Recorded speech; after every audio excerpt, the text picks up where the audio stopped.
This is the plaintiff, Marcy McDonald. She says the defendant hired her to be an assistant to go to Maine and help him shoot a documentary. It soon became quite evident the guy had no plans on actually making that documentary. He just wanted a pretty young thing to travel with. Regardless, she accompanied him for 25 hours and wants every penny of the $314.91 she's owed.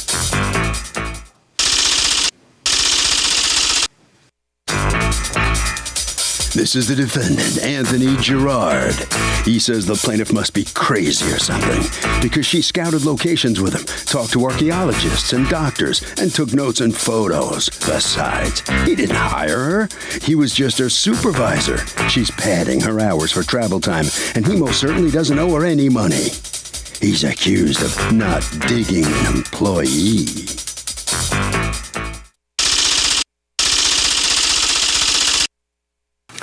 All parties, please raise your right hand. Welcome back to the People's Court. Next case in the docket, the plaintiff says the defendant hired her to be an assistant for a documentary. All he really wanted was a pretty girl by his side, but the defendant says she's crazy. She was there to scout locations, deal with archaeologists. It's the case, Kim. Can you dig it? Thank you, Douglas. You're welcome, ma'am. Okay, Marcy McDonald, you're suing Anthony Gerard for $314.91 in wages that you say he owes you and refuses to pay you. Wages and expenses. Yes. Tell me how you two met and what you're talking about. He placed an ad in Craigslist for an assistant to help him out with a documentary in Maine. Okay, what was the documentary going to be about? Archaeology. There was a dig going on in the Popham dig. It was so all you were once going to serve Virginia. as a personal assistant? That and a few other things. He wanted me to find him a producer, female. So you were going to serve as an assistant. And did you have any experience with production? Yes, as well as archaeology. Oh, okay. Now, who placed the ad in the paper? Tony Gerard. It was in his name? I believe. Do you have it? No, I don't. Do you have it? No. Okay. And so you answered the ad, you got hired, and tell me about what happened. Well, I went to the interview where there were two nice young girls there, and he explained everything and said that it was only $10 an hour, but it would go up, $10 in expenses, and that he wanted to start going up to the dig in Maine. So they dropped out, I dropped in, and we drove up to Maine, but there wasn't a camera in the car. There didn't seem to be anything. I saw what he had already done, which looked pretty amateurish, which is why he asked me to find him a producer and an editor. So we get to Maine, and he didn't even know where the Popham dig was when everybody along the beach knew where it was, right above the Kennebec River. Lots of things have been built there. This was just the first one in the 1630s. Okay. So the man who was in charge of the archaeological expedition didn't tell me until after I'd spoken to him a few times when we were already there that he'd already stopped digging, that the ground was getting too hard. But he pinpointed us right across from the hotel where we were staying. We went there. To what? To the Popham dig. Okay. So we get there. On Saturday and Sunday, we were looking for a bank because by then Tony had told me that he was running out of money that the state had given him to make this thing, and he had to look for a loan. So we went from bank to bank to bank. But this is after phoning all the people who had to do with the dig and the various museums that we'd visited and that sort of thing on the way up. And I was constantly phoning people on the way up. I don't know whether or not he didn't bring his telephone or if he didn't have one, but I made all the calls to everyone and took the notes and did whatever had to be done. But I didn't take any pictures. As far as I knew, he was supposed to be in charge of that as the producer of this non-existent thing. But once we got to Spinney's Beach, and we stayed there tonight, we didn't even go to the dig until the next day. He didn't even know it was there, but all of the people in that area knew that it was there because they told us where to go. And I went over there and I said, oh, look, it's all right here. And he said, how do you know? I said, well, there's a flagpole, and at the bottom of it was the whole story, plus photographs of the dig and everything that we'd seen in the museum on Friday. But there was not a moving camera anywhere. So how long, when did you come back to New York? That Sunday. Okay, so you drove out on Friday? The 5th, yes, Friday the 5th, came back on the 8th. Okay, and did you get paid at all? No. You didn't get paid a penny? Nothing. Okay, did you ever get called back by him? Yes, because he had asked me if I would go up to a Maine film festival with him, but I thought since he was already looking for money to be able to go to the film festival and to be able to complete this thing, I thought I was going to be too much of an expense. I had already asked him I had to go and review a play off Broadway and asked him if he wanted to go to that, and that was the last time I saw him. Were you dating? No. What do you mean God, review no. a play off Broadway and asked him if he want? I don't He get lived right next door to it. What, but so you were friends? No.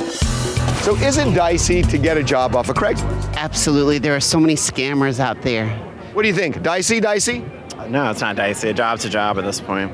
Job's a job unless you don't get paid going inside the courtroom. Okay, why are you asking him to review a play? Because a lot of people who employ me, I ask them if they want to go with me if it's close Just to them. as a social thing? Sure. Okay, that's what it's kind of weird I wasn't because dating him. Okay, no, I'm just But asking. this is what you do with a boss, or Well, you that's can not ask what them everybody to go does with a boss, but that's fine. It's not. I'm not judging you. I'm Well, just. if it's a boss I'm who's supposed to be in that confused because business. one of the things that you say in the complaint.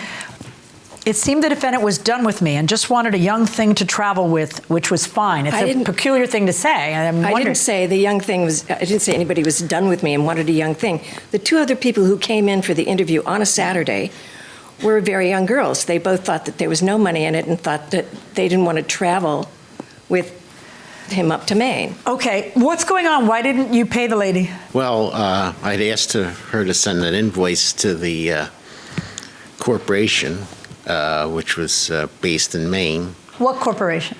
It's Forgotten Frontier. Whose corporation is that? It's a nonprofit organization that. Whose nonprofit organization? I'm a trustee of that organization. Who else is a trustee? Well, there are other individuals and. Who are the trustees of that organization? That's your organization. You're saying that you didn't pay her because she didn't send it to Frontier, as opposed to you, who was the guy who put the Craigslist ad? Yes. Didn't you put your name in the Craigslist ad? No, I believe it was in the name of the corporation. Prove that. I don't have the proof today. Okay. Well, today's a good day to have it because today's a trial, right? All right. So your answer is that you didn't pay her because she didn't send the bill to your nonprofit? Yeah. Okay, let's pretend she had sent the bill to your nonprofit. Then what? I wouldn't be here? No, it would have been paid. Why didn't you just pay it? When she sent the bill, why didn't you send it to you? You don't make any sense. What difference does it make who she emails a bill to? You just wanted to go ahead and stiff her because you don't have money. How is that appropriate? It was just the proper invoice was not made. I don't understand. You can pay it from whichever place you want to, since it's your non-profit. So what possible excuse do you have to not have paid this bill? I really never received it. It was How many people have you done this way? no one. Seriously? Over $300? The woman spent the entire weekend working for you. Well, that was unfortunate. Yeah, it was unfortunate that you answered his ad. My verdict is for the plaintiff in the amount of the $314.91. Thank you, Your Honor. And so after that, the first out of the courtroom is the defendant right here. Really? What do you Yes. have to say about that? Well, I was waiting to get a properly prepared invoice so it could go through the company that I worked for. But she does deserve the money, right? Yes. Oh, yeah. Mm-hmm. All right. All right. Good luck to you right around the corner this way. All right, come on in here. And Hi there. what do you make of this? I don't know. It's a long way to travel just to get $300, but I was tired of being stiffed. I've just done digs where people actually dig and where they actually bring cameras to record the thing and where they actually take notes.